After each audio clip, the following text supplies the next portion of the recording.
I see you. Pep, I Oh, see there you are. you. How are you? I'm good, girl. Good, girl. You was trying to listen. I Let me tell you right now, Pep. I ever since quarantine started, I have been getting red for my wigs. First, it was the funfetti. Then it's this current wig that I'm wearing on First Impressions, and now it's my little Miss no. Claus moment. It is Little Miss Claus. It looks like cotton balls coming out of the end of a pillow or something. Cotton filling coming out of the end of a pillow. But are you gagging? Yeah, yeah, I am. I miss Girl, you. How are I didn't know. you? I miss you so much. I'm good. I'm here on vacation.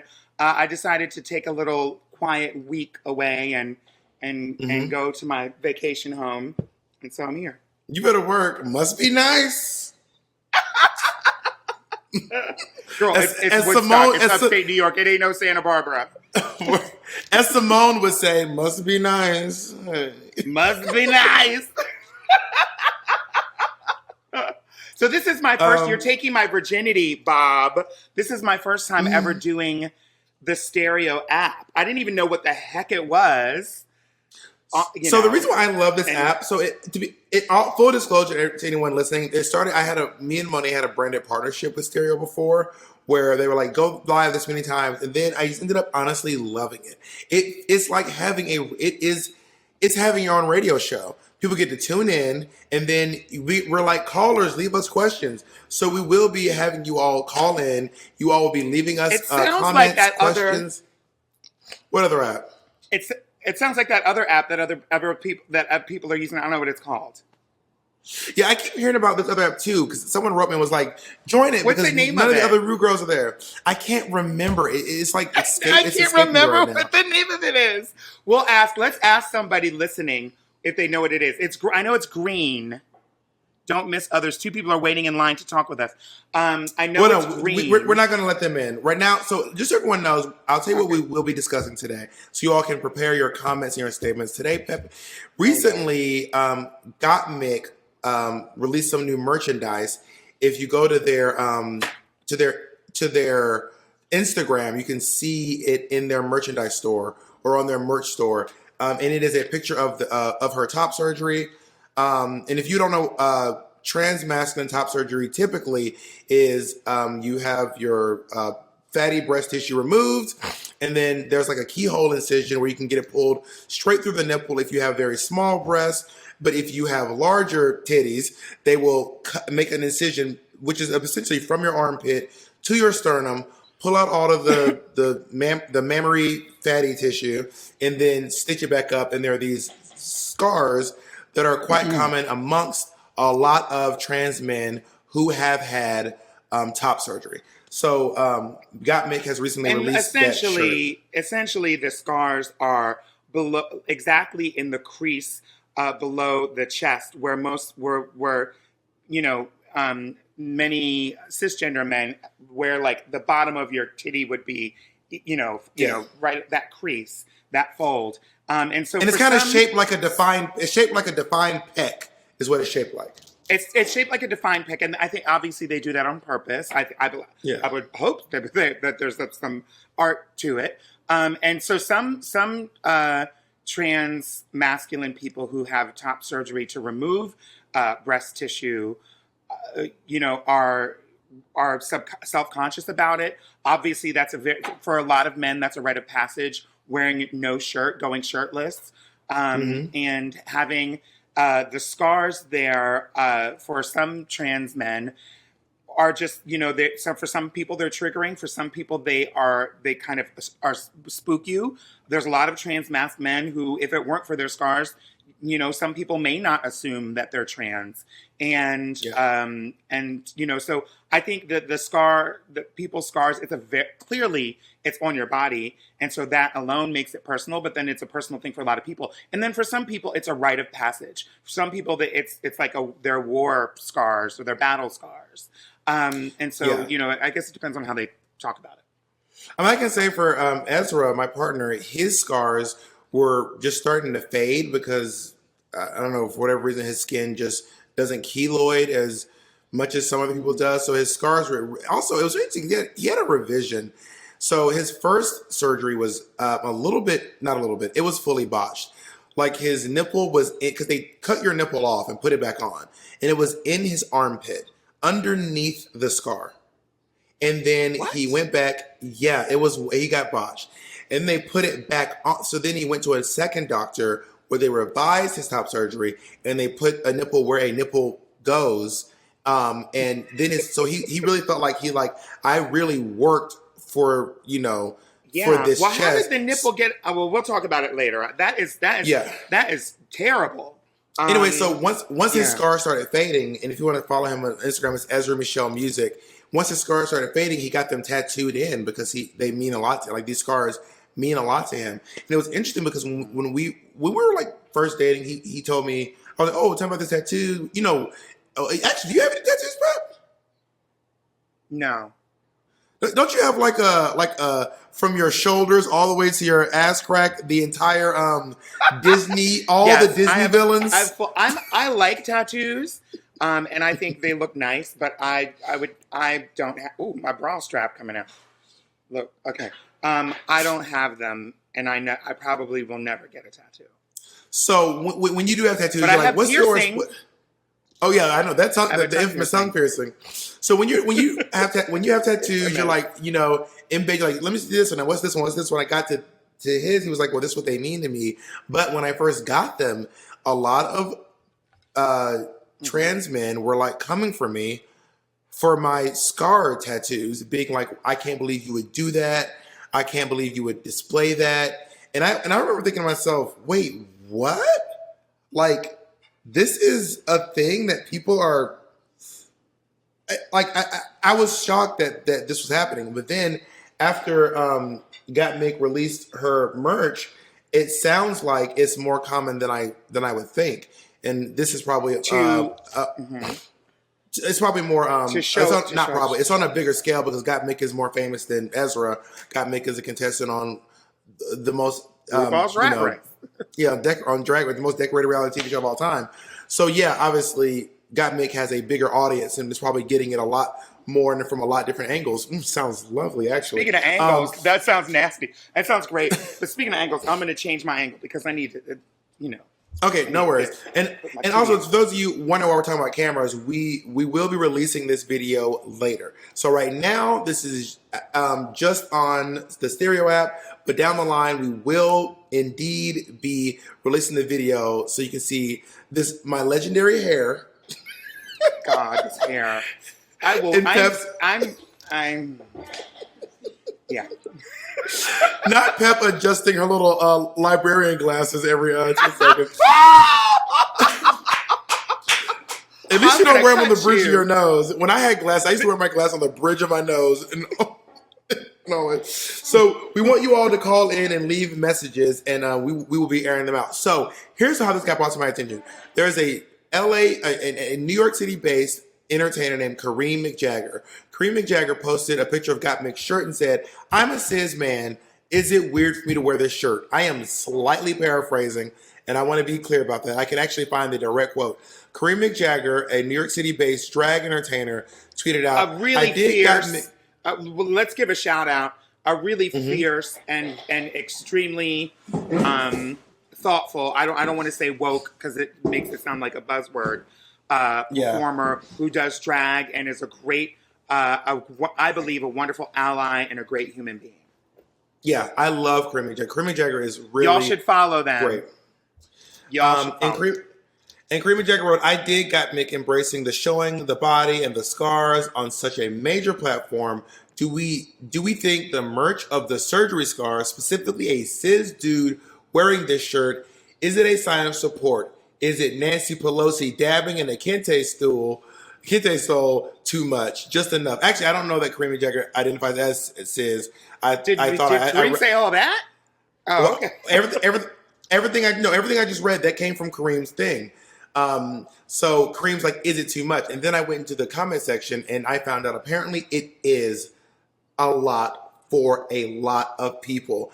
And I was also noticing, so I called you last night. I was like, Pep, I want to talk to you about this because, like, it seems like a lot of folks are mad at Mick for this shirt, and it seems to me like it is a picture of Mick. It's not a picture of. It's not like Mick went and took a picture of a stranger or a trans man off the internet and tried to monetize it. I think that Mick is choosing to monetize their own body, which seems like a choice that. I mean, of course, we can all have our opinions on it. But I remember when I called you, you were like, you had a different perspective on it, slightly. Yeah, I did. Although, in full disclosure, I've never seen the shirt. I didn't see any of the comments. Wasn't online. I don't know anything about it other than what you told me. And I am, I think. Well, yeah, I think I didn't even think about, like, when we had our conversation last night, I didn't even think about the whole layer of, like, who's going to wear this shirt, and, will cis people potentially feel some type of way, or, I mean, hopefully they're at least, that crosses their mind. That's a good sign if it's crossing their mind. To feel some type of way, do they feel like it's appropriate or not? Does it make them uncomfortable? Why? I think that's a really great conversation, and it's actually not something I thought about. And the fact that Kareem asked this question posted this question is, I think, was really good and very forward thinking. And so, well, what are some of the things that are being said? Let's jump in there. I'll read some of the comments. So one of the people who's this is AJ Mattioli, who's a trans man and filmmaker in the New York City area. He says, I know AJ. AJ did my video with with Sherry Vine. We did our Broadway parody medley. So please check it out. And AJ also directed I think wrote and directed, or I know for sure directed. He directed the web series 4 and 20, which I did an episode of. Anyway, he wrote, as a trans person, I'm not on board. It is not okay to wear this as a cis person, in my opinion. And then Kareem McJagged said, are you up for saying more about your thoughts on the process? But then I think the conversation kind of dwindled out for them there. But there was one trans man who was like, I don't condone cis men wearing. Here's another trans man. This is from Jax, who we both know. As a trans man myself, this is my opinion. I'm not on board. I guess every trans person feels different about it. I embrace my scars. I don't think I would turn it into merch, because I don't feel right having people wear something I fought so hard for, even if it's out of support. There are other ways to support me, but that's my opinion. Okay. Hello? Yeah. No, I can hear. Yeah. Okay. Yeah. I look, I'm not a trans man, and, I know how I would feel. I know how I feel about the scars that I do have. I do think that scars are something that it's so strange. It's really interesting. I think that we as individuals, many of us can have a lot of work to do psychologically, mentally, and emotionally to embrace our own scars. And I think that's one of the biggest signs of love and acceptance, when someone else accepts us with our scars. We know that. Mm-hmm. And again, it's really interesting for trans masked people, or people who have top surgery to remove breast tissue. The scars are all that's left. That's the only proof. And for someone who gets breast augmentation and gets, like breast implants, basically, the scars are hidden. They're underneath. Yeah. Now, I try to keep the scars. I mean, I have a whole routine. I would like to get rid of these damn scars. Yeah. And so it's really interesting for me to have I'm trying to put myself in the shoes of Jax or Gottmik, or someone who's trans mask, to kind of think about this. I honestly can see both sides. I mean, on one hand, this is a moment that I think needs to be seized 100%. We don't know. I agree. I agree. We don't know. We don't know the next time there's going to be a trans man on RuPaul's Drag Race. Or not just RuPaul's Drag Race, but on TV. TV. I'm going to start getting into this. No. There are other trans masked people on television. No. There are trans masked people on television. This is fair to say and truthful, and everyone knows that. It's But I true. will say, this is RuPaul's Drag Race is a very big show, and I know that hearing from just from what I hear from some trans men, they're like, there's not a whole lot of trans mask representation in the media. That doesn't mean there is none. I'm not trying to There's engage not in a whole any lot amount of of trans mask representation. Period. yeah. Even Let's take when a call real quick. when I say that, I mean that to say that there's a, and I don't know, but the it the sentiment in amongst many in the community was that, and this is kind of just like the casual talk amongst trans people. I probably shouldn't even say this. That when it comes to surgeries, skip surgeries. When it comes to trans identities and being able to be accessed as trans, me being able to be spooked or read as trans, trans women, regardless of how many surgeries, can be extremely spookable, Yeah. for whatever reason, because, many trans women, not all, have gone through puberty after their testosterone's dreaded puberty. Some didn't have to, and some, I think I wish I didn't have to. But then, the weird thing about testosterone, this is such a deep conversation. The interesting thing about testosterone, the effects of testosterone on the body, is that they change the body greatly. And if that happens before your medical transition, then there's a lot of things that you can't do if you want to, like, let's say, feminize your body. And so there's a lot of surgeries that you try to have. And for some people, there are certainly very, what we call passable trans women, out there who had surgery after they went through puberty, if they were and when they were assigned male at birth, but many, especially who are of adult age now, went through a medical transition after they went through puberty, and so their bodies are larger and bigger, and so there's so much of that time is spent on trying to do what you can to reverse that, and it's not for everyone. It's not for everyone, and everyone doesn't need to do it, doesn't want to do it, can't afford to do it. All bodies are different. All bodies are different. Yeah. But for some, that is the struggle is in trying to get the access to those surgeries and then see what you can get done. It's really interesting I've met, I don't know how many trans masculine men I've met who I honestly, like, for the most part, it's almost as if there's society isn't checking for them, and so there's almost, it feels like there's a separate hallway that they access life through that we don't see. I know that probably sounds. I hope that doesn't sound. That does make sense. But that's how it feels. Before we go too far, let's take a couple of listener moments. So I would also like to say about this, like, shirt situation as a trans mass person, like, I do kind of feel uncomfortable with, like, regular just cis people, like, especially Drag Race, like, fans that just are going out of their way to buy, like, t-shirts of Gottmik with, like, his surgery scars and wearing that, only because it's like a lot of cis people are in support with trans people after they get their surgeries and after they're on hormones, but when it's before or when they're not, seen as quote unquote passing, the support is virtually never there and we're made fun of. So I have an issue with it because I'm like, okay, I'm glad that you guys are there for trans people partly, but it's like, it's not even fully. It's like, you're only there for aesthetically pleasing trans people, but you're not there for all trans people. So I guess I just want to see more work on the ground for people who are suffering versus people who are succeeding. That is real. That is 100% real. Mm-hmm. Okay. I'm intrigued by, because I think that is a really good point. I think that is echoed, I think, throughout a lot of marginalized people. It's like light-skinned Black people are pretty. It's like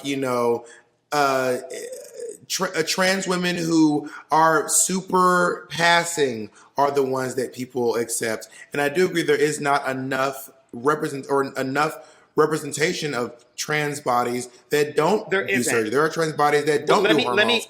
I have a point that I would that piggybacks on that. And this is one of the things that is I think that there's some thought that can go into this if someone wants to think about this, because there's different sides to this conversation. And one of the things is the amount of access, again, the amount of access that that we are giving to transness through this. And I know that, one trans person giving permission to view their body or talk about their body or their surgeries isn't permission for all trans people. I know that, and I would hope that decent people would all know that, but based on my experience alone, that's not true. Most of the cisgender people that I've met who've asked me about my surgery, every single one of the cisgender people that every single one of the cisgender people that I've met who've asked me about what surgeries I've had have asked me in an offensive way at the wrong time and did not do it with my permission. And that was, and all of them would immediately, not every single one of them, many of them, the ones who I allowed to have a conversation with after, immediately would say, oh, well, why are you getting upset? Lahandra over there told me I could play with her breast implants, and she showed me her new vagina. Fucking Lahandra. That's not, that I don't think Lahandra, that wasn't really her name, but I don't think that those other trans people are saying, here's mine, and now go and get everybody else's. They're not saying that. But for some reason, these people, these are friends of that person, feel like now they've been led into the club. And now this topic of conversation is ready. And I would be shocked if there's somebody wearing these scars who's like, oh yeah, I got mixed shirt. Where are your scars? And I think that's not got mixed responsibility. That's not got mixed fault. But I do think that as public people, if we're going to be talking about let's bring trans issues into the mainstream and have a conversation about them, then we have to, I do think it's important, I think it's responsible that we think ahead, a couple of steps ahead, and also think about how this conversation could take place and what we want to contribute and how we want to influence where that conversation goes. So I guess my question is this too, because there seems to be a lot of policing of Gottmik monetizing her own body or trans experience. Yeah. And a lot of policing from within the community. I'm just, from what I'm seeing the trans in this community. From what I'm seeing in this one thread, I think one of the ones that's the most outspoken is someone named Dakota Brashal, who was an old drag friend of mine. They said, absolutely not. Y'all need to understand that this one person is monetizing the scars of all, which is a little bit problematic because it kind of insinuates that all trans men have scars when that's not necessarily true. Anyway, right. Or maybe they just mean all trans guys with scars. The trans men who do have scars. Yeah. If it was an image of them that included both their face and their scars, then I would 100% be a different story. But the anonymity is what removes the right to give cis folks carte blanche to wear trans bodies as a fashion political statement. Please, Jesus, do yourself a favor and do not wear this, because there are a lot of trans folks like me who would just start swinging on sight if we saw you with it on, which obviously condones violence. Not the violence. I have a question. But it's also Facebook. People be wild on Facebook. This is interesting. Do you think that this gives? Wait, before you go, we got to take another quick question. They get back. We're taking another call. Okay, so I'm a trans guy, and I personally don't see a problem with Mick selling it because it's him and it's his picture, and also he gets all the money. So my opinion, who gives a shit? So that's the question. Why but that is a valid question. Why is it not okay for Gottmik to monetize his own body? Because there's lots of people who monetize their bodies, cis and trans, and I have noticed that from what I'm seeing, that's just what I'm saying, that you maybe have a different experience. A lot of people give trans men a really hard time about monetizing their bodies, but not in this instance, when Ezra has his thing with his top scars and people are like, he wanted to sell shirts and everyone's like, why would you do that? Why would you do that to trans bodies? And it seems like, why can't he monetize his own body? I'll get more questions. Jacob's telling us to do more questions. Has top. I'll do. All right, Jacob wants me to do it now. Jesus Christ, Jacob. Wait, I want to say something. I want to respond to that. I know, but Jacob's really aggressive. First of all, hi Bob, hi Pep. I literally love you both so much. But I just want to comment and say that Ezra's tattoos actually helped me come to a better conclusion that I do want to get top surgery personally. So I don't know if it's specifically on topic, But I do appreciate that, and I've even seen merch that people make to fund their own top surgeries by making like a trans version of like David's statue on a shirt. Like the trans scars are becoming a little bit more iconic as years go on, and trans visibility increased, in my opinion. That was from Tealish. So I think Tealish is sounds like they're saying this notion that having these be so visible and not cherry picking who gets to see it, then maybe someone who needs it will see it. Someone who needs that message. I remember watching Drag Race and seeing Gottmik walk out, and then Ezra started crying because he was like, "I've never seen anyone with a chest like mine on TV ever. Never on any. I've seen it over clothes, but I've never seen it exposed to be seen." This is the thing. Trans visibility. We already know that the trans people are more visible now than we ever have been. And it's, I believe, there probably is data to support, even though there's not that much research, to support that the murder rate, mostly of transgender women, Black trans women, in this world, is directly connected to that. And the fact that people are able to recognize us and see us a lot more, most of the people who are doing this murdering aren't necessarily taking, I can't say what most of these people who are the killers, I haven't talked to a single one of them, but it's fair to say that this isn't necessarily people who care enough about us to keep us alive if they're killing us. And so the question that I have is, yes, the visibility is inspiring to want for a few or maybe many young people. It's inspiring. The representation, depending on how it is depicted, is what people will take and boil down to, because whatever you give them, it's going to be, by the time it gets out to the masses, they're going to have a 1% understanding of it. We already know that. Mm-hmm. No matter whatever it is, they're going to dumb it down to 1%, and that's what they take with it. Which is why the representation of trans women has been so bad, because what has been in the media has been cisgender people botching it, giving us really, really bad representation, not telling our stories the way that we want to tell them, and they're like making it about like something really, really superficial. Like one thing. And then that's what the droves and droves of people see. But maybe some of the people in the audience were inspired, like, I'm trans because I saw that movie. I'm sure that some people who saw, here we go, like everybody, okay, the brilliant, I hope they win an Oscar or get nominated for Golden Globe and Oscar, Disclosure talks about Ace Ventura and how problematic the trans representation, if we can call it that, is. I'm sure that someone who saw Ace Ventura was like, oh my God, a transgender character, I'm trans, and got inspired by that. That's beautiful. Well, is it a fair... Wait, hold on. But,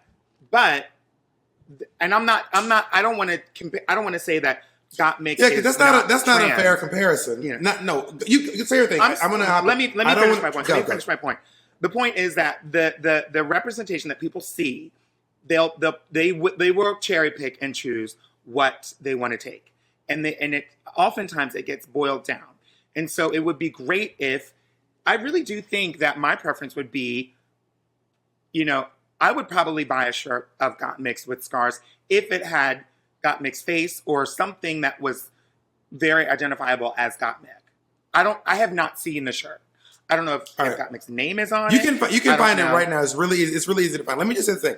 It seems like an unfair comparison to compare the grotesque, offensive image in Ace Ventura, Pet Detective, to Gottmik having their scars on a T-shirt. I'm not comparing. Hold on. I'm not comparing the choice of Gottmik to the choice of the directors and the people that created Ace Ventura. I'm comparing the reaction of the people who are not in the community, who do not know us, who want to just buy it and put it on and be like, ha ha, that was funny. Ha ha, here's a shirt. And then keep it moving. The cisgender people who may not be engaged in the stories and the wealthy and the livelihood of trans people, more than just a drag race persona. And I'm not saying that Gottmik's persona isn't deep, but you can't challenge me and say that in the drag race fandom there is a very, very, very, very drastic boiling down of who we are, where the next season comes out, the queens come on and people are already saying, oh, that's the detox of this season. Yeah, a lot of Drag Race girls are boiled down to our looks on the show and compared to other people and stuff. Exactly. I'm just wondering if it is fair to It's to indirectly, let me say this, is it fair to indirectly link Gottmik's shirt to a hate crime? Is that fair? I'm not linking Gottmik's shirt to a hate crime. I'm linking the reaction of people. I'm talking about the reaction. I support Gottmik having a shirt. I'm interested in the reaction of people, how they're going to react when they wear it. Are they going to make exactly what the first caller said? That unfortunately the conversation we have spent, and I've personally spent plenty of time because I've been in this game for a minute. And we do have to take more questions, by the way, but I'm going to listen. I've spent time trying to get people to veer away from the conversation of surgery because it can be harmful and damaging and triggering to some people. To some people, it can be liberating. And so I think it's important to think about. Is there something to say about people who I think there is a world, and I'm going to take the question right after this. Or the comment after this, is there a space for people who want to talk about it and people who don't want to talk about it because it can be helpful, because social media can be helpful to people? I'm going to take this thing real quick. Hi, as a trans mask person who hasn't had top surgery, I feel similarly to those reflections on like that it feels really offensive. And I think that the one way that it could feel better is if there was a shirt that was showing all the different kinds of chests of trans mask people, or I think especially since it's the body of a fairly wealthy white more famous trans mask person right now, I think that I'd like to see a richer representation. I do want to say something that Pep taught me. This is something you taught me, Pep, by the way. That is an assumption. We don't know that Gottmik is wealthy. We don't know that Gottmik is popping off dollars. We don't know. Is it a safe assumption? I don't know. Honestly, I genuinely don't know. Not during the pandemic. Yeah, so it's not like if Gottmik was that wealthy, they might not be trying to sell a shirt in the first place. Exactly. So we don't know that Gottmik is wealthy just because someone that has a lot of Instagram followers and a check mark. Pep taught me this because I was making assumptions about people, and Pep was like, "You don't know that person's life," and I was like, "You're right, I don't know." So let me redact that moment myself. But also, like, didn't ask the question, like, for example, and I'm not trying to turn the tables. I'm just asking a question, Pep. For example, if your face is attached to me, if you have a song about your titties, that's okay for you to do that in my mind, because it is a song about you. It is about your body, and not every trans woman has a body like yours. And or someone like Amanda Lepore, if Amanda Lepore has an entire song about her pussy, Amanda Lepore has built her entire career around being a woman with a lot of plastic surgery. It is her calling card. It is how she pays her bills, and it is a thing. Is that detrimental that Amanda Lepore monetizes her body, puts it on a public platform, and is it negating the bodies of people who aren't like hers? Is Amanda Lepore? No, I don't think that anyone selling their body necessarily is. I don't think directly. No, but do I think that it gives it? I mean, it really depends on what it is, because I don't know in what context we're talking about. But if we're talking, okay, let's back it up a little bit. If we're talking about trans sex workers, then those are people who are, I'm assuming, with consenting adults, one-on-one clientele, doing their thing. That is a completely different situation than this. This is a t-shirt. Mm-hmm. This is not someone selling their body. And my song, Dollar My Titty, I actually got that song. That song came out before I had any surgery. That song wasn't about surgery. I had dollars in my titties before I had any surgery. That song had nothing to do with me having surgery. That song came out 4 years before I had surgery. And so let's discuss something like Amanda Lepore having a song called "Fierce Pussy," and it's a song I have not listened to the song, but I can say that Amanda Lepore very famously, openly talks about having bottom surgery, and she has a song called "Fierce Pussy," and she talks about her body a lot. Is it detrimental for Amanda Lepore to monetize her body? What do you mean detrimental to who? To To anyone, like there are people like someone saying like, well, what about listen? the bodies No, that aren't? People saying like, what about bodies that aren't like Amanda's? I think it's an oversimplification. Do people drop dead when Amanda Lepore takes $1? No, I don't think so. But I do think that there are some people who I mean, we're talking about like putting something out in public. And when you put something out in public, do people have the right to say, I don't think that she should be showing her vagina or not? Like, I don't even know what she's doing. But I'm sure that there's some people who are like, I don't want to listen to a song talking about somebody's vagina. Yes, I'm sure that there's some people who don't want to listen to it, and they don't have to. And I'm sure that there's some people who would be like, can y'all please turn that off? There might be. And I'm sure that there's some people who would be like, can y'all turn that up? I'm sure that there's some people who would, I'm sure that there's some artists who've been asked not to perform certain songs on certain TV shows or platforms or whatever when they've had material that could be deemed as offensive. Is it detrimental to everyone's health? Are they going to get cavities when she plays a song? No. But so detrimental is not the word to use. I think it's not about a violent act from the shirt or a violent act from her vagina. That's not, I don't think this is. I think this is just simply when we have this out there, does it spur conversation? And what type of conversation does it spur? And knowing that many of the people who are going to be participating in that conversation are people who have no experience with trans people, because most people don't, then what is it that we are contributing? What tools are we giving them to pay it forward, to have fruitful, respectful, healthy conversations with and or about trans people when they move forward? That's where my mind is. Let's take another thing, and let's take a thing. I have a question. Hi, this is Harmony or Sasu. I love you guys both. I just wanted to point out that I think I'm a non-binary person, but something we have to take into account that's maybe not intentional is the commodification, not just of Gottmik and his own body, but similar to Drag Race has made the queer community more visible, but it also means that people have appropriated traditionally gay language, or even like AAVE and stuff like that, while these same people don't necessarily accept queer people. They've just kind of become like commodified. So there's also the worry of like the commodification of trans bodies, but not necessarily the acceptance of them. So just let me know what you think about that. Well, I think that when you put things out into the world, like for example, if you, let's say, for instance, let's make it's for someone who's listening who wants to be able to relate to a different level, Wet Ass Pussy by Cardi B and Megan Thee Stallion. Very controversial song, very popular. And I know there's lots of people who did not like it. My mother did not like the song. And there's other people who are like, I love this song.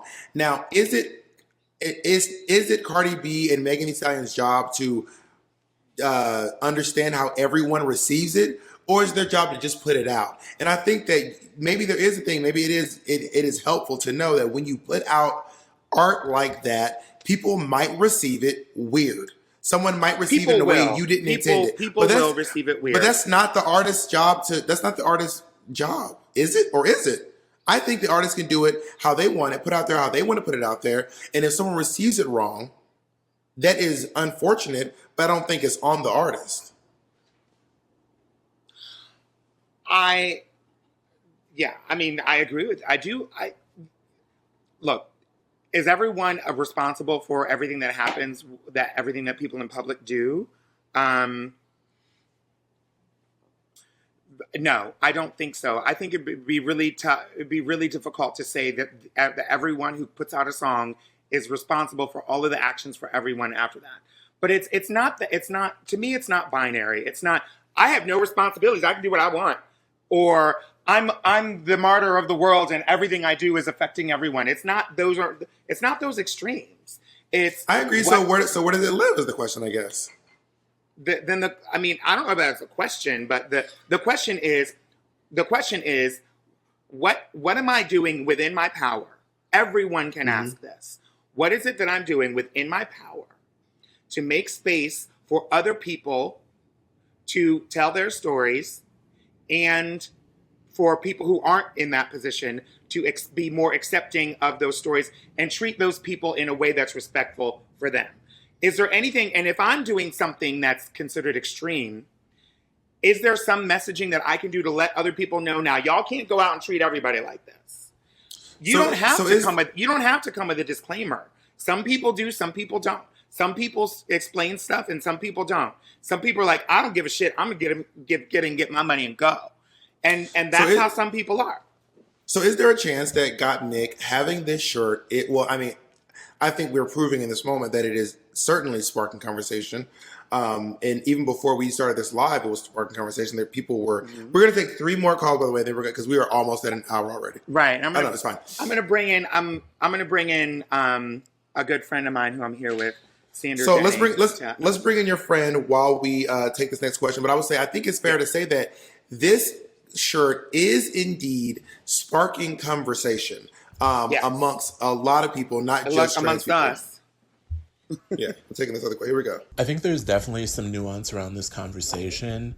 I think there's something to be said for the fact that top surgery is very inaccessible for probably the majority of trans men in the United States due to our healthcare system. So I think that there is... there's definitely some thought to put into celebrating someone's top surgery and celebrating someone's post-op body when there are so many trans people who don't have access to the proper health care to be able to transition the same way that Gottmik and so many other trans people have. And Pep, scoot just a little bit more, and you're to your left, just a hair. All right, Can you introduce our guest, please? Yeah, this is my friend Sandra Jennings. What's up? He's an activist and an ally to the community and big brother to my very, very gorgeous and fabulous friend, Jazz Jennings, who many of you may know, who, if I may say, had a very, very quite public experience with surgery and with her transition. She was on TV as a little girl and basically grew up on television, as well as Sandra, who was on the TV show the whole time. And so I didn't hear that last question, but also, can we try to share your earpod? Because for a second it was coming through the audio. I can hear myself in your audio. So is it through the speakers or is it through the headphones? It's in our headphones. Can you hear? Okay, work. That's good. All right, then maybe turn the volume down just a little bit. I think the volume should be down just a little bit on the phone. Anyway, because it's bleeding through a little bit. Yeah, turn the volume down just a little bit. It is interesting to be sitting here talking to someone who has seen how this experience is, especially someone, maybe it's not yourself, but I'm assuming she's your younger sister because she's very young. I also don't know how old you are. How old are you? I don't know how old you are. I'm 22. So I am. Jazz is 20. I'm about to turn 23. So I'm like 2.5 years older than Jazz. Work. That's such a 22-year-old thing to say. I'm about to turn 23. But yeah. So let's take one more moment here, Pep.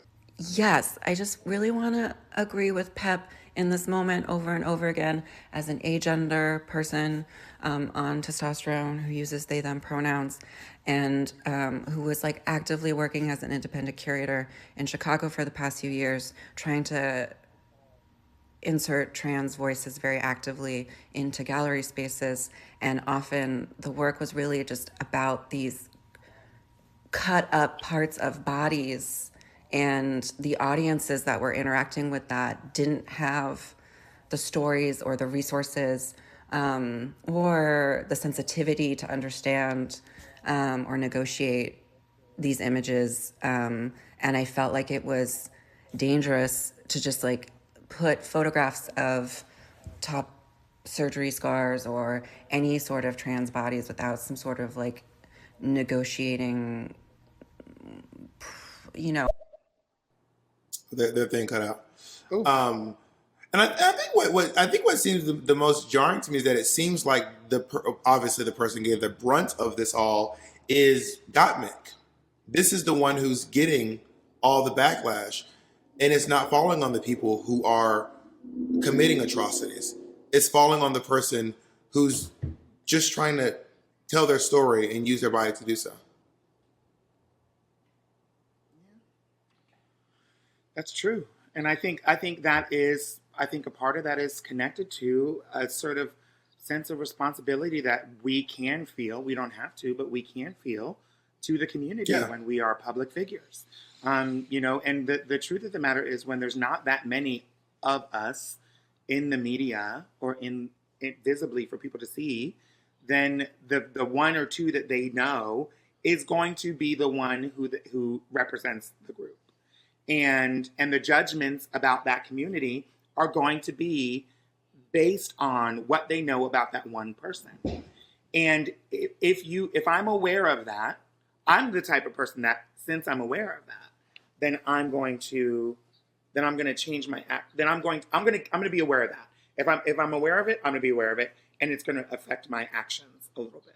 You know. I will say, like, for example, I've had a lot of people talk to me about my use of the N-word in my work. I use the N-word in my work a lot. I do it all the time. I grew up saying it, and I understand that there's an impact that a lot of these white folks out here who think they can say the N-word is because their favorite rapper says it on TV. Or they saw their favorite rapper say it, or they saw a comedian say it, or they saw a TV show with it, and then they started saying it. And then the question is that now the problem of Beyonce for including the N-word in her work, that her fans are saying it? Or is it the fans who are out here saying offensive things and Beyonce just happens to be doing her thing the way she is? Now, I have taken that into account. I have absolutely taken into account that some white person's heard me say nigga, and it's like, I can say it too. I condone that, and I don't think that it is my responsibility that they are now saying it. You condone it? I condemn it. Sorry, I meant to say condemn. She spoke the truth. You spoke the truth. Shut the fuck up. Shut the fuck up. No, I condemn that, but I also don't think that it is my fault that those white people are saying the N-word. That's their fucking upbringing, and they just ran into me on the way. Well, listen, if we could, I wish that we could trace the millions of N-words that have been hurled at Black people back to you, but that's impossible. This is that preceded us, and the N-word is obviously Black folks using it, taking the power out of the word. But you're right. Like, is it for all audiences? Probably not. Could there be fallout from it, even from people within the Black community? Probably. And so I get it. You have to make that decision. Are you going to have a shirt that says nigga, nigga, nigga on it? Is that going to be your shirt? Ooh, I'm going to write down these merch ideas. I'm going to write down. Ooh, Kennedy, write that down. let me take this question. Honestly, as a trans woman myself, who has not undergone hormones or surgery because of safety reasons, I'm just really exhausted on the constant discourse of trans bodies and what is allowed or what is not allowed. If you take offense to Gottmik putting his body on a shirt, that is a valid feeling for you to have. And if you support it, that's also a valid feeling to have. But none of us have the right to say you can or cannot do this with your body. I am tired of hearing that. People, even other trans people, telling us what we can do or what we cannot do with our bodies. I am just exhausted with it. I think Carrie summed it up for me. I don't know. I don't really know that. And I mean, I didn't see. Well, tell us what. Let's say something, Sander. I mean, I totally agree with what they were saying. I don't know what the name was. It was Carrie. It was Carrie Puff. Carrie Puff. Carrie Puff. Yeah, that's what the username was. Anyway. I totally agree. I think everyone has the right to speak their mind and share what they want to share. I also have not seen the shirt. But I think if that's what got y'all can Google it. It's real. I can We're not DM it to we're not you. Googling it in the middle of the show. Y'all, that's what you do. I haven't seen it. I'm actually. I want it to naturally come into my world. Watch you send it to me now. It looks like the Vivienne Westwood titty shirt, except it is a trans mass shirt. Is that with like scars. what Michelle's shirt was? Michelle Visage's shirt? No, it's the old Vivienne Westwood shirt. It's just a white shirt, and there's a rectangle, and it has some titties in the middle, and it's that shirt, but it's mixed chest instead. It's just that, but a trans masculine person who's had top surgery that's not keyholes. It's and it has the trans symbol in the corner, and like written in like yellow or green. I'm colorblind. I can't touch what it is. It's yellow, and it's on Yellow the corner. Green. I'm colorblind. The Yellows and trans greens flag? are hard. You can Google it. You can Google it now. No, I didn't say it's the trans flag. It's the trans symbol. It's the trans symbol in yellow. As a cisgender heterosexual male, I'm always constantly never wearing shirts. All over my social media, I'm blasting myself not wearing shirts, and I'll never understand kind of the trans experience. And so it's definitely not any cisgender person's place to come out and say that Gottmik can't express themselves how they want to express themselves. I think it goes further than that. I don't think it's anyone's place to come out and tell. Yeah, it is no one's place. I'm just coming from the place. It isn't. Who told Gottmik that they couldn't have a shirt? Did someone say you don't have permission? For example, I will reread this comment one more time. It says absolutely not. Those are the first words in this one. Absolutely not. And this also is going to say you can't wear this, or it's not you can, or you do yourself a favor, do not buy this. Do not wear this. Wait a minute. This is a comment. That the question isn't Gottmik did Gottmik make a post that said, "Can I do this?" or did Kareem McJagger say, "Should I wear this?" No, Kareem McJagger made a post saying, "Is it weird to wear this?" Or if I wear this, is it a problem, or something like that. And I'm assuming what this person is. We're all assuming.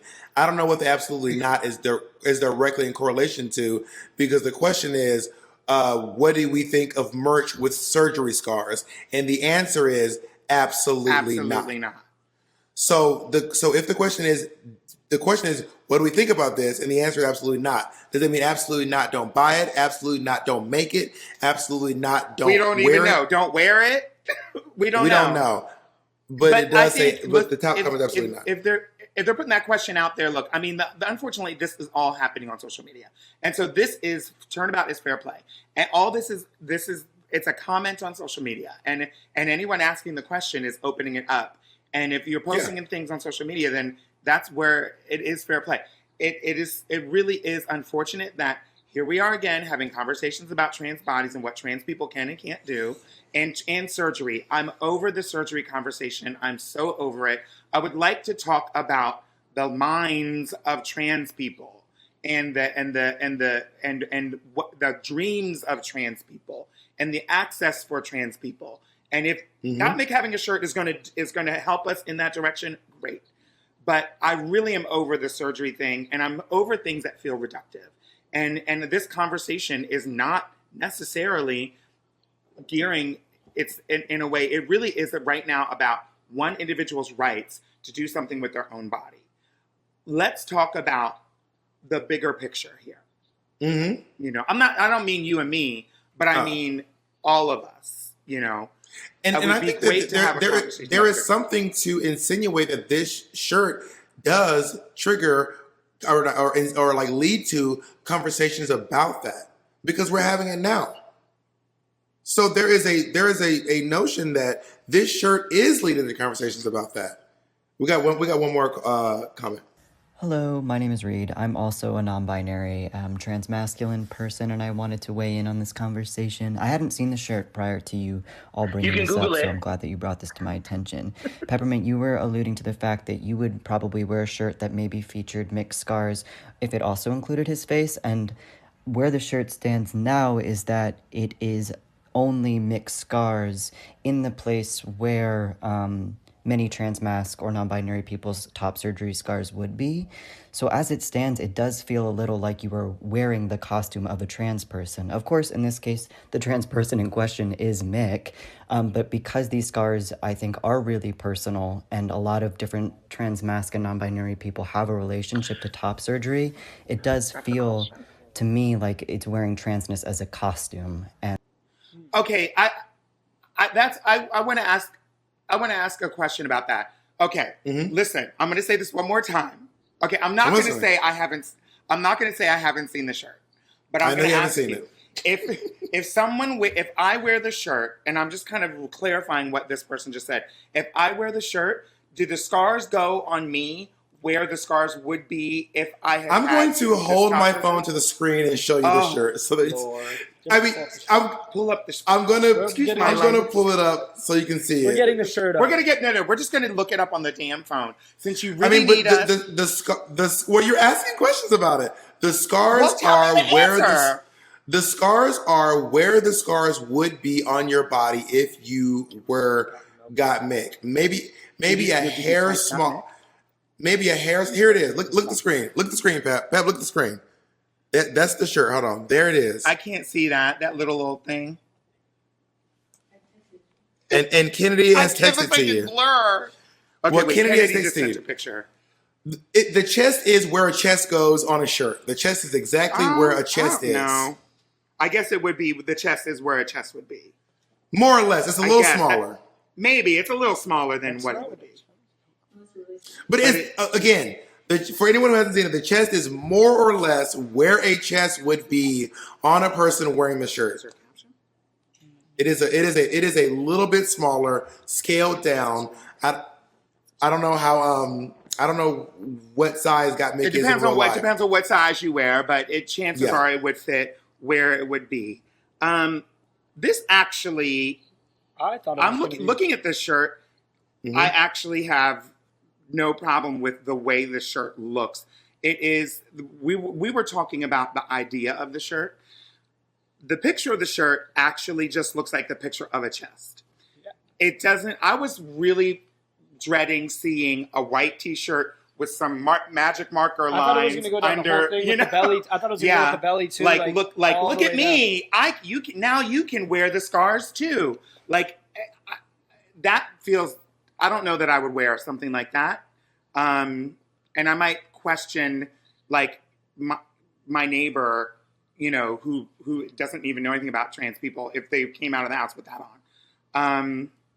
But this actually just looks like somebody's chest. Somebody's chest. You can tell if you know what you're looking at. It's a lot more artistic than the scars are than it had been described.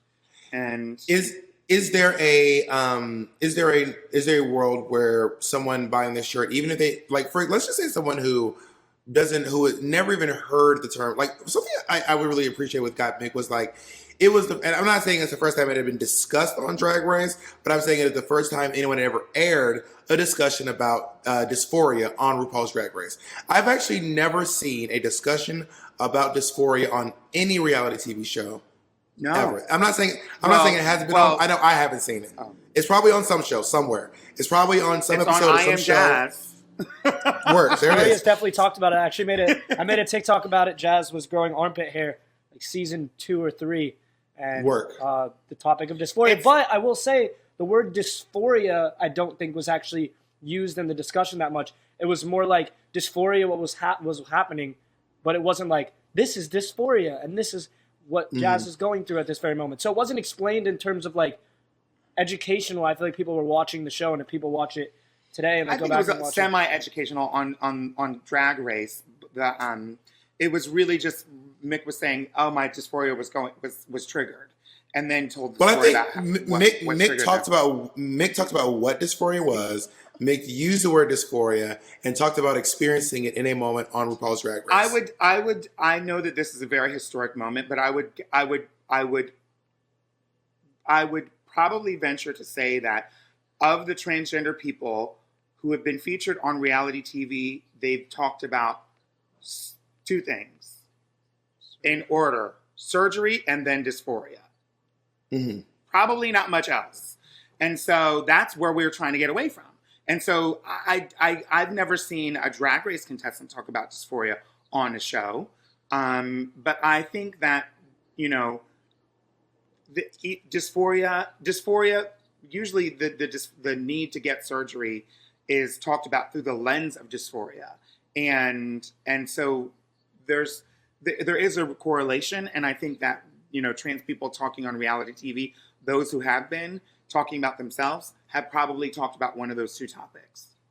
And then we have one last. I said one last, but they keep popping up. Here we go. I do have to say something about this, like holding, like who accountable, who can do what, like, because I feel like we're gonna cross this boundary of like, okay, but when can we hold people accountable? Because it's like, if we just let people do whatever they want and say whatever they want in terms of like trans bodies, in trans people themselves, it is so damaging. And we have seen that. We have seen trans people say, well, yeah, I don't really care if you respect my pronouns or not, or something like that. Like, those things happen all the time. And yes, should we not blame the trans people for that? No, I think that we can both hold these people accountable and hold the people that are doing it accountable. I think it's about doing both. It's about being better, and it's about being more aware of those who are less, who receive less than you, who don't have as much as you, who are not as privileged as you. I don't think any person in a place of privilege can say, well, you cannot tell me anything. Like, I think that is also dangerous territory that we shouldn't really bother with.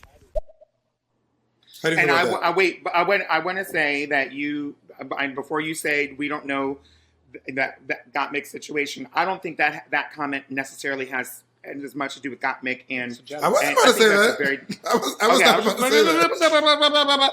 I do think it's pretty general, and that's something that even, you know, I think in certain spaces, every one of us can be in a situation, has the potential to hold privilege in one way or another, regardless of our race, age, gender, sexuality, any of that, gender expression, and all that.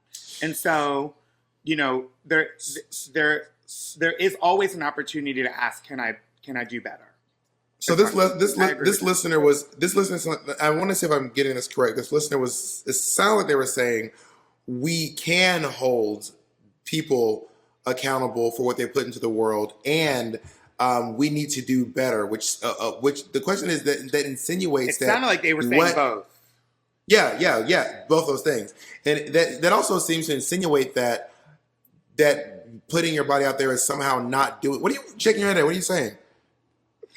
I don't think that's what they were saying. I think they were saying do we need to address the potentially damaging the damaging potential that can happen as a direct action of a trans person doing something like selling a shirt or talking about their pussy or whatever they're doing? Can that negatively affect others who don't have as much privilege potentially? And are they allowed to be held accountable for that? Yes, that's what this person. They also said we can hold them accountable. They said that. No, they said, do we hold? They did. I was listening. Accountable. No, they said both of them. Do we hold? They said hold the person making the shirt and the person doing the offense. Hold them both accountable. Yeah. Saying, can you hold both accountable? Yeah. That's what I've been saying this whole time. So what I'm saying is so the question is that fair to say that this person putting out this shirt is somehow accountable in some way, shape, form, minute or massive, for some offense somewhere else? Yeah. Any public figure is. That seems dicey. What they do. That seems dicey. That seems like saying if a trans person being visible somehow hurts other trans people, that person, just for being visible, is now in some minute way accountable for an offense down the line. Hold on. The visibility of trans people, the fact that Laverne Cox has been on many TV shows, is connected to the visibility of trans people. The fact that Jazz Jennings is out there and visible, and that the visibility of trans people just existing. You're talking about just existing. Just being in public. We're talking about just existing. The fact that they're just existing in public does give others the opportunity for both praise and scrutiny. Yeah. So then the last question is, so are we now saying that, let me say this, are we now saying that Laverne Cox is accountable in some minute way for an offense down the line just for existing. No, you are dumbing it down. I'm saying Laverne what Cox, the person said. Listen, that let me person answer. said we're holding them both accountable. No, hold up. There's a difference between Laverne Cox just existing and someone making a shirt. That's not just existing. I don't just exist and shirts just pop out of the wall. There's a difference. That's the first thing. Laverne Cox existing, any trans person just existing, is not the same thing as someone making a decision to create merchandise and take a picture. That's not the same thing. So then let me ask this question. So we're saying that this... Hold on. There's lots of trans people exist who don't have shirts. So that's not the same thing. That's the first So thing. are we contributing this shirt somehow? Do trans people being visible, being more visible does mean that other people who are not trans and who have some kind of prejudicial thoughts about us and potentially want to hurt us will be able to see more of us and target us more. We know that they will be able to recognize us more. There were certain moments and things about being trans or being queer that nobody else knew. There was Queen's English. Nobody knew. Girl, here we are. Nobody knew Queen's English. Yes, mama, word. Nobody knew that. It's in the 60s. Nobody knew that except for the queers. Okay? Now it's on everybody's shirt. And so the more visibility there is, the more opportunity there is for something to become misrepresented and bastardized. That doesn't mean that we have to lock all those queer people up. It's just a fact. The more visible. So let me pose my question then. So you have to let me pose my question. So are we now holding this shirt in any way, shape, form, or fashion, minute or massive, accountable for any offense down the line? I'm not. If someone says that this shirt calls me to do something, then yes, that day I will. Until then, I won't. But I will say, in general, every single action, a shirt, a thought, a sentence, a call, a song, a post, an opinion, anything, any action that you put out into the world can potentially has a 50% chance to either do good or do harm. Well, okay, that's a made up statistic. That's not a real statistic because we don't know that it has 50% chance. For example, Donald Trump, there is a chance that it does. There is a chance that it could have a negative impact down the line. Yes, but I don't want to insinuate into the world that it is a 50-50 chance. The difference between having a shirt and then going online and saying, let's hurt trans people, I would say one of them has a higher percent than the other. And I'm going to say it's the one saying hurt and not the shirt. A shirt that says, let's hurt trans people? No, I think a shirt with top surgery scars, and a shirt that says "Let's hurt trans people." They don't each have a 50% chance. I'm saying anything we do in general. I'm not saying the shirt. I'm saying anything we do in general. Anything we do. No. Everything doesn't have a 50% chance to hurt. Everything we do doesn't have a 50% chance to hurt people. Let me clarify that for you. I take it back. It doesn't. I'm taking back the number. Don't do there that. Is a chance. There is a chance. Well, I'm going to talk. Let me talk. There's a chance, as when we go to perform an action that's public. We do not. I agree with you. Hold on. Well, let me finish the sentence. We don't know the impact of that. I agree. The impact, it is possible that the impact could be positive or negative. I agree. And that's all we know. That's all we know. But that's not the question. The question is, but that's not the question. The question is, if you do something and it has a negative impact, are you accountable for that? Is it your fault? Is what I'm saying. What do you mean? Is it accountable? What I'm saying is, for example, let's say this, for example, Barack Obama being president inspired a lot of racism. Is it his fault in any way? No, because Barack Obama didn't inspire racism. Racism was already there. Okay, so let's make it about the shirt. So let's make it about the shirt. If this shirt does somehow down the road inspire some offense somewhere, is that Got Mixed fault? in any way, shape, form, or fashion. If someone no, it's not Gottmik's fault. We agree. Listen, we agree. Gottmik is of no fault. No. Gottmik is of no fault. This has nothing to do with Gottmik. This is about the reactions of other people. And is there an opportunity to pay it forward? And the question is are any one of us excused from the notion of paying it forward to the community, to others? That's the question. And I think my answer to that question is, I know for me and myself, I pay it forward, and I encourage other people to also pay it forward. But I don't think that I have. But I obviously don't have the right to tell anyone that they have to. I encourage people. I agree. But but I certainly don't have the right to tell anyone to do that. And I think we would be better off if we were paying it forward, especially considering that, we are where we are in the trans community, which is not, I don't think it's in the best place that we could be. And I really do, that's so funny. I really do think that, there are opportunities to inspire conversation. This could be one of them. And this could be a beautiful thing. This is a great conversation. Maybe it was worth it for Gottmik to make this shirt just because you and I had a talk. But maybe. I really do think that we will hear more. This won't be the end of it. And anytime, what we do know is, unfortunately, in this world, anytime someone puts their body, parts of their body or their body, out for public display and consumption and purchase, it automatically makes it fodder for conversation. And people can judge it. People can judge it, and people can say it's too fat, too skinny, too black, too white. And that's and we should know that. I hope that Gottmik knew that. Something tells me that they did. I hope that Gottmik knew that putting their body out and selling a shirt and selling the image of their body will open them up for criticism. Yeah. And I think that they did. So they're probably okay. And praise too. And praise. Criticism and praise. It comes in both. Yeah. Yeah. It sounds like we agree for the most part on yeah. Damn it. I think that is our time. We have definitely been over an hour. Pep, I love talking to you, and I miss you so much, and I cannot wait to see you.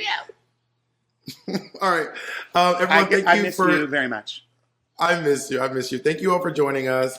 Pep, we should do this more often. This is really fun. Let's do it next week. Let's do it when I get back home. Work. All right, I'm going to call you after this. All right. Bye, everyone. Okay, sounds good. Bye, y'all. Peace.